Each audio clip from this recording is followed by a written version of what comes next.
Welcome back to another episode of Respawn and Render. I'm Blink, And pluviiox. and today we were talking about the movie Chainsaw Man Reze arc. Boo, boo, boo, boo, boo, boo, boo, You boo. found out how to pronounce your name. Yeah, literally not even 5 minutes ago. I'm not gonna cap.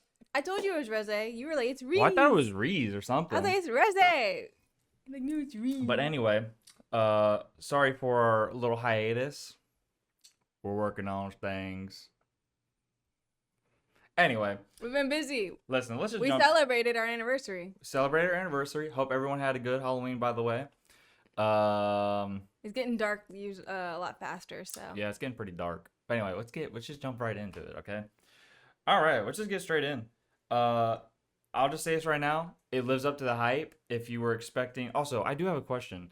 Are all the new animes just gonna do movies now? It feels like it's going that way. Because even Apothecary Diaries, Yeah. they literally announced that they're finishing it with a movie. I'm like, I mean, I'm hey, going to be 30 years old when every anime comes out with a new movie. relax. Why are you so like detrimental about it? Lord have mercy. I will say, not a little side note. Next month is the calling arc. Is it the calling arc for JJK? Yeah, Or the calling games. The calling games. games. The games are kind of confusing, but I know. We're just jumping. We're just jumping. Anyway, not you taking a Alright. sip. listen. I'm thirsty. All right, get into it. Listen, I'm gonna just go straight in. Absolute banger. Enjoyed it. Really loved it. I will say I do enjoy that the movies are just jumping straight into the anime. I hate when a show or a movie or any type of like media that has to give you like a 30-minute backstory already. Like I appreciate that they expect the audience to already know what they're getting themselves into so that you don't have to baby it. It's kind of like when a video game comes out and then the sequel comes out like 3 or 4 years later. The intro of the next game is like a baby tutorial of how everything works. I'm like, dude, I get it. You're bringing in new people and stuff. We're jumping everywhere. Anyway, the intro of the movie is probably like peak of everything I've witnessed. Iris out, not the other thing I said earlier. Crazy intro. Also, I was explaining this to you earlier that I've never seen an anime that used the same artists for their intros again. Like we talked about like the main big one, Attack on Titan. Like not every season has like the same. Where they have the same artist, different song, but I think the song is better than the original of the first season. Absolutely. The happy da da do da. Yeah, like that's good.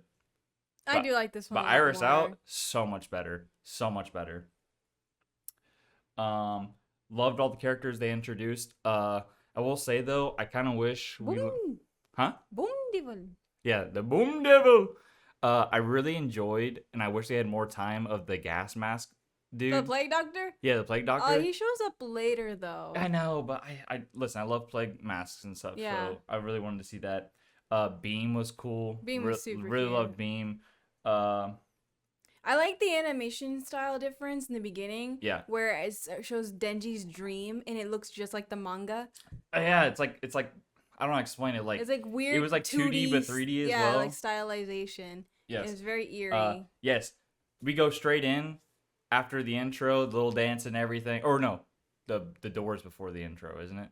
We jump straight into Denji in his dream, and he ends up in a corridor where at the end of the corridor is a door, and you hear Pochita on the other side saying, "Denji, don't come in. Don't open the door." And dude, goosebumps. Yeah, but that comes up so much later on. I know. Why is it so important? Goosebumps.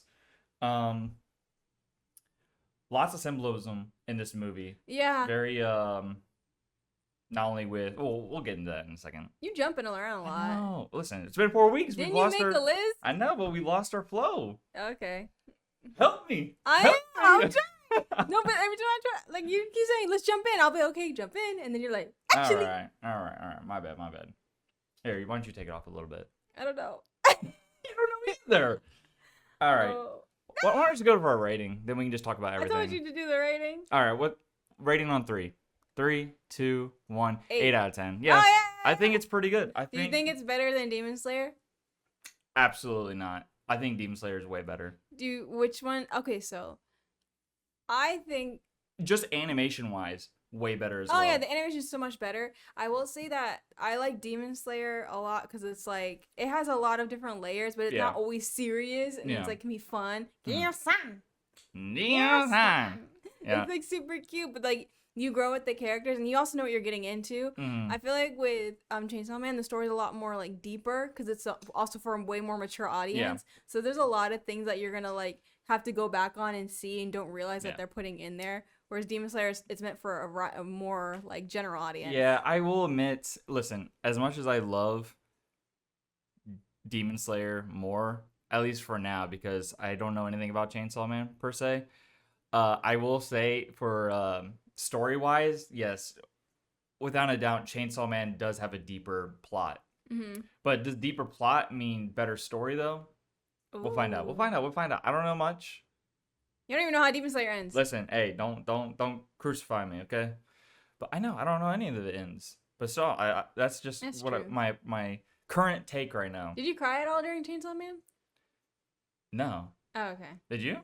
I don't think so. You fell asleep. Yeah, I ain't gonna lie. I was tired. Listen, I was tired a little bit. I fell asleep on a dumb part, so that's fine. 8 out of 10. I loved it. It was good. I would definitely watch it again if it was like on Crunchyroll or something like that. Like throw it in the background or whatever. I've only read up to like a little bit after what we've seen, and I tell you, when you go and you watch it, like I don't really care for Makima. Like that whole dating scene, her going to the movies with him. I'm like, bruh, she's snaky. Can we just get this out of the way? Denji is an incel that is being absolutely manipulated and abused in sexual ways. Like not like per se. Before he would be like having to lose piece of his body parts to the mafia, and now it's just like he's just losing his body. Like listen, he doesn't have love in his life. So like the toxic love that he does find to fill in that piece in his heart, it's just like it's horrible. For now, first season was definitely Makima. He was like, oh my gosh. And then in this movie, the big one is once Reze is introduced, he's like, oh, I don't know how to do. Like my heart says this, and then my body says that, and it's like, brother, you need that to one just scene, like... the one scene when they're at the school, and he's just like, I don't want to do this, and he's like, oh. He's like, oh, but I want to. My body's telling me no. Or no, my mind's telling me no. But my body's telling me yes. That's horrible. Done. I know. Well, don't quit your day job. Well. No, I like the symbolism of that. There's a scene that that they go to the school and it's like skinny dipping. Yeah. But it's not also like... nudity. I was not expecting that in this movie. Yeah, like, it just straight up like it's nudity but not nudity. You know what I mean? It's blurred nudity. Blurred nudity. But it's not even blurred. It's just like flat. I wasn't expecting Yaoi to be in the movie, but like here we are. Hey yo, can we talk about Angel Devil? Like, dude, what the hell was I getting myself into? Funny enough, the people in the back of the theater were laughing at all those scenes. We had Power, Makima, and Reze. Yeah. Oh no. Power. Was Makima in lingerie? Yeah. Okay. But why Angel Devil though? That was just random. No, like he was like. Am I missing something? He was like Angel. He's like no. Angel's a dude. But he's like Angel has such like a pretty face. Not like Haku, but you know. Here come the comments. Anyways, so the pool scene is like it's very intimate and it's not like there's nothing sexual about it. It's just like they're just kind of definitely sexually driven. There was definitely like I'll explain. There was that what is it called? Tension. There was definitely tension. But it was there was tension. The way they were talking, the nuances there, but it also was very just like intimate and like they were just being childish. In that pool scene, they were not like Chainsaw Man, Denji. They weren't Reze, Bomb Devil. He didn't even know she was Bomb Devil. They were just two kids. Like they're both 16. They were just two kids. Yeah. But I also really like. I really like the spider in the spider web and the because it was a monarch butterfly actually. But what's so important is that monarchs are like kind of venomous. Like when they're poisonous to spiders to consume. Yeah. So, and you see the web, and it's like there's a spider, and they come in close, and then at the very end they're both destroyed. So it's like, oh, do we destroy each other? I saw a theory that's like Makima's like the web. Yeah. She's the web, and they're Well, both on it. And Denji draws people in, and once they come in, because Makima is controlling Denji, then everyone like dies. I got a couple theories about that too. But before we get that, I kind of want to step back a little bit and talk about how. So basically, the concept of the movie is about Denji finding a new love interest, but it being like somebody that's trying to take his heart.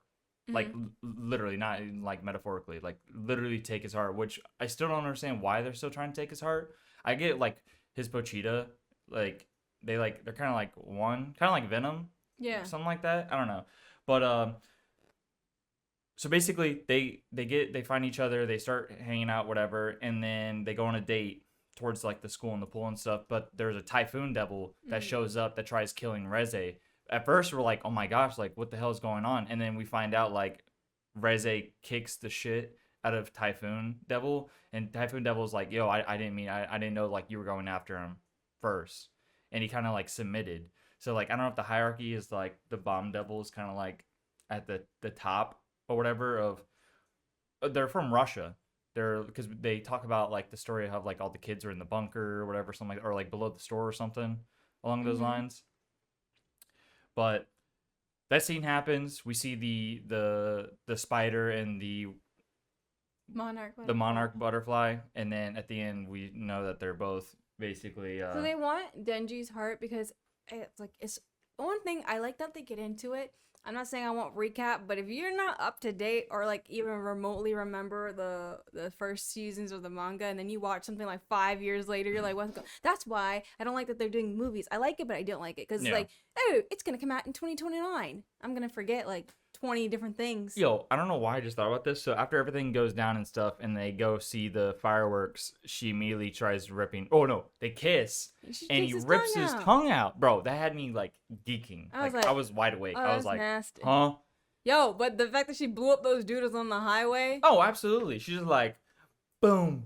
I do like the detail of like the bomb, like the wires and stuff. Like, knowledge, like she's kind of naked underneath all that, and they do explain that too. And she's just like, "Oh, guys, like, I'm naked under here," and they're like, anemic. What? They're like, "Who cares?"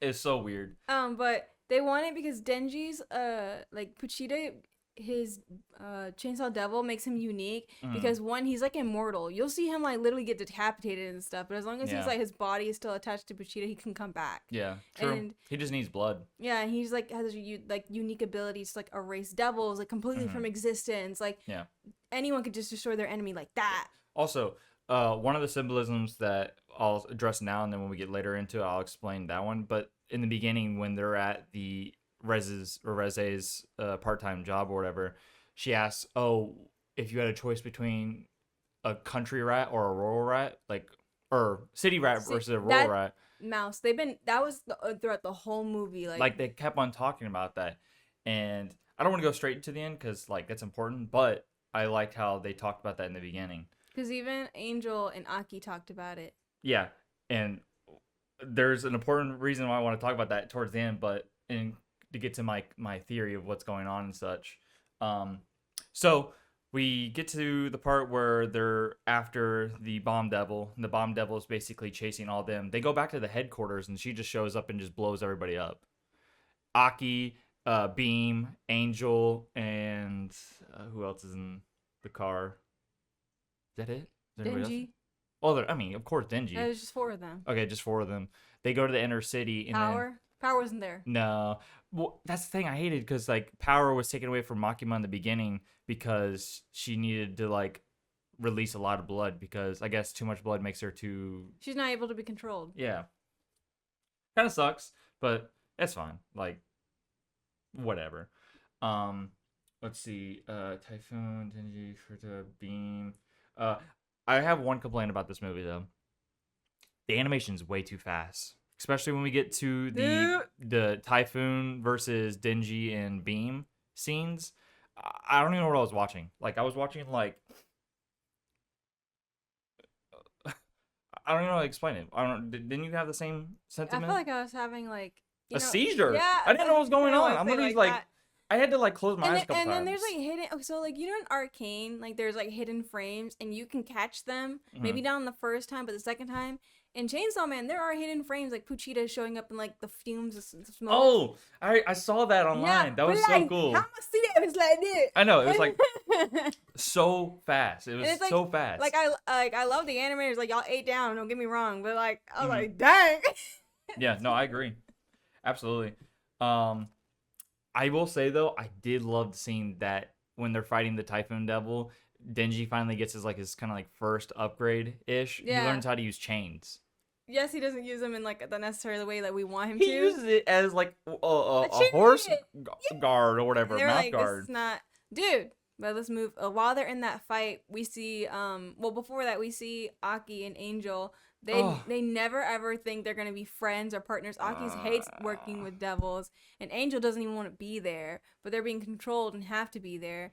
And Aki only has a certain amount of time before his time is up. For the first season, after he uses the sword to basically save everyone, he finds out he only has 5 years to live.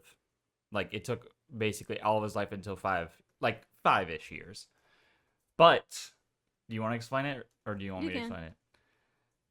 The Typhoon Devil is basically creating a vortex, and it's pulling people in, which that's what they're trying to do to get Denji. And the whole time this movie's going, the Angel Devil is always talking to Aki, saying like, "Yo, I really don't want to live." Like, the reason why he is lazy is because he wants to die. Like, he doesn't want to be in Makima's like unit. He's gonna be here. And basically, Aki and Angel are basically hold on for dear life, and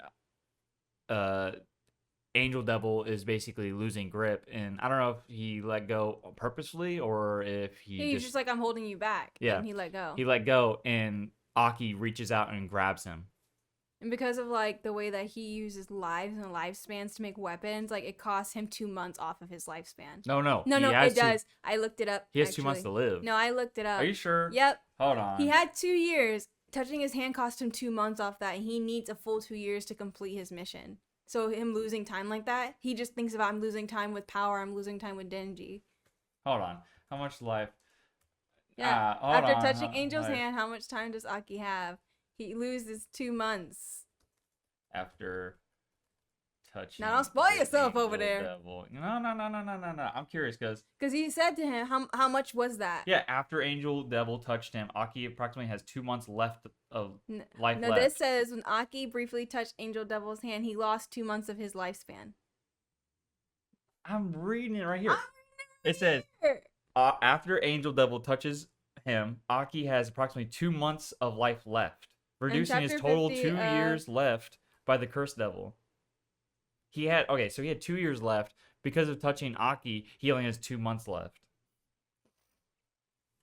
Look it up. I'm reading it. I'm reading it too. In Chainsaw Man Chapter 50, Aki is told he has 2 years left to live after using Cursed Devil's power. Yeah, they beat the Katana Man. However, after touching the Angel Devil, he only has 2 months left. I don't know. I think that's wrong because this says it costs him 2 months off of that. No. This is literally a direct panel. Hey, audience, you all can wait. We're gonna discuss this real quick. Hold on. No, look. I'm telling you, it's a direct panel. Look, it says it costs 2 months of the lifespan, so it costs around a year of your. Oh, friend. Yeah. Okay. Read all. Read it. Oh no. Yeah. In Chapter 50, it costs Aki 2 months of his lifespan just by touching Angel's hand for a brief moment. You know what I'm gonna do? I'm gonna actually look up Chapter 50 of Chainsaw Man. You do that, and I'm gonna keep on looking it up because I'm quite certain he only has. All right, listen. 2 years after defeating Katana Man, right? Yeah. Touching Aki, how much life did? Hold on. See look at it. Wait, Aki's remaining lifespan was thus reduced to 1 year and 10 months after. What's 12 minus 2? You're 21. wrong. 21. All right. I'm wrong. I knew All right, I'm wrong. I Okay. knew it. All right, I'm wrong. Now, it would have been way more dramatic if he only had 2 months to live. I'll give you that. Boosh! I was right. I know, my bad. And I was like, he's wrong. I know he's my wrong. bad. I could have sworn in the movie he said he has 2 months left. No, he said, how much did that cost me? He said 2 months. That's a long time. 60 days when you know you only got like 60 seconds is all I need. Anyways, feels good. All right, you won that one. All right, we'll come back and I'll win another one. Feels good, you know. Doosh! All right, whatever. Try again later. I will. All right. So, what I say? Typhoon Devil versus Beam and Denji. Which honestly, like, she was so annoying. But she was like also that one creepy serial killer who was there for 2 minutes. Like in the beginning? Yeah. Yeah, but that was being controlled by the Typhoon Devil. Yeah, he's creepy, bro. Yeah, just using the vessel. Anyway, I love once the battle happens, yada yada yada. Denji saves Reze and Beam. They wash up ashore, and basically Reze is like, "Yo, like you do realize, like I don't actually love you. Like I'm literally just fucking with you." And he just like he's naive. He's not. I want to say he's stupid because he's not. He's just naive to the situation that he's being played, right? But she's also like being played too. Like she's being controlled as well, and it's like, but like to a different like degree. Yeah. Like she killed a lot of people. Mm-hmm. But then meeting Denji, it kind of like it gives her like the viewpoint like to look differently. She was like, it doesn't have to be this way, which is why by the very end it's like more heartbreaking because she realizes that they could run away, but they can't. As soon as in that fight, he says that he's in between her and Makima. She literally goes, "Oh, so that witch got you." She said, "It's just like, so that witch has control over you." Because Makima is bigger than anyone. We don't know that yet. She's the final boss type. But energy. in first season, when Kishibe is like, fuck you, like you're full of shit. We saw her literally blow heads. We're like, huh? Yeah. I don't know. We saw a girl get shot and came I don't know back. her powers yet. I don't know her powers. Anyways. But she's not someone to fuck with. She had all the eyes of all the, like, the Yakuzas, like, the gangsters in season 1. They're like, oh, don't fuck with me because I have all your relatives' eyes in this bag. I know. Who is this girl? She had them all lined up and she literally, like, execution styled all of them. Yeah, literally. But when she said that, it was a she knew she was gonna lose. Like regardless, Still, when she was at the train station and she went back, she knew she was gonna lose. My question is, so she's been like, I get she's also been used to because of circumstances of like world and stuff like in Russia, but like even though she didn't love for the other guy. What guy? What is it? What is their big boss that they're after? What's his name? Oh, the Gun Devil. Yeah, he works for her. Yeah. But she works for him. Collusion. Like, they work together. Yeah. To get the same goals, whatever. What happened? I'm trying to think how to phrase this.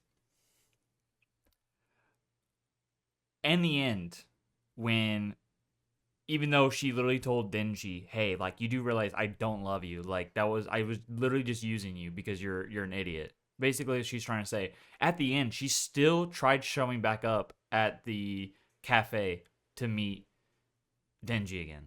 Like, that's the part, like, that really has stuck with me the whole time, because, like, I don't understand why she even went back.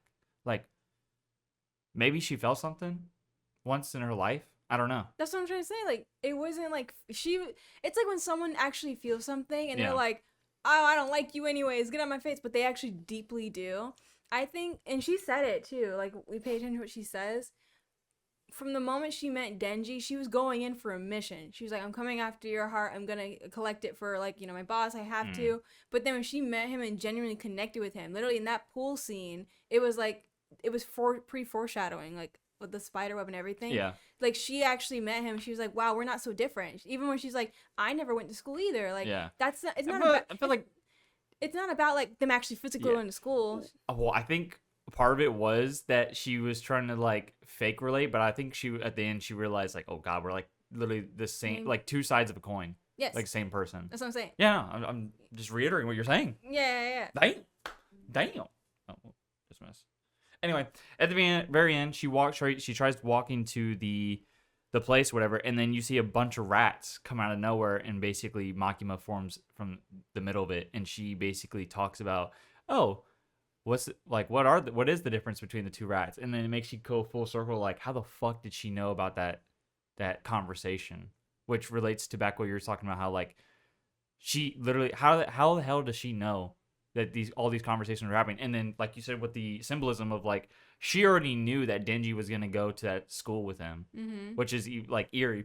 But going back to how I was gonna say earlier, in the intro when the Irish song is playing and they're on the train, in the background, the eye in the glass, but it's like faded, like you can't. But really, it's her eye spiral. It's her eye, and it makes me think like, holy fuck, like she's listening to everything.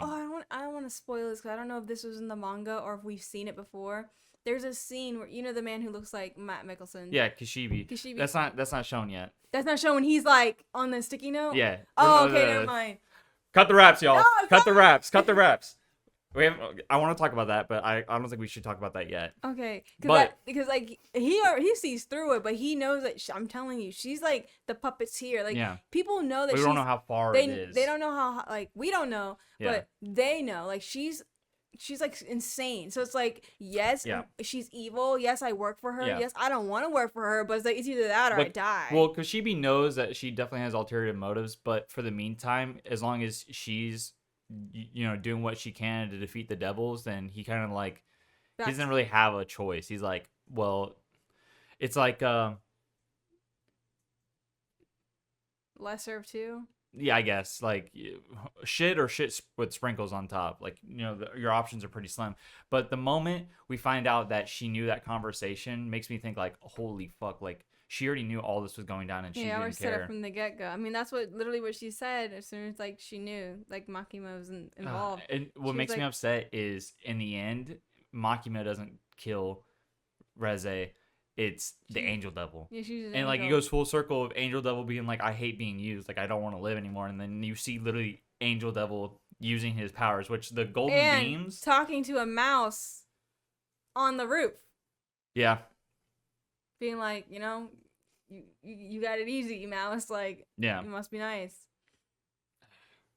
And then Denji once again feels like abandoned. Yeah, but he doesn't realize like he's in a bigger game that he doesn't even realize he's in. No, he doesn't. He kind of just like is dumb, just in But yeah, that's pretty much it. It's a solid movie. It's definitely something to watch again to see more of the symbolism and the little hidden things here and there. Yeah, I feel like after the podcast I'll talk to you about it. We definitely should rewatch some of these movies sometimes, just to get like a better. I watch Attack on Titan all over again just to see all the little things. Dude, great anime. Anyway, before we go off, book of the month it seems at this point. Still reading Berserk Deluxe 11.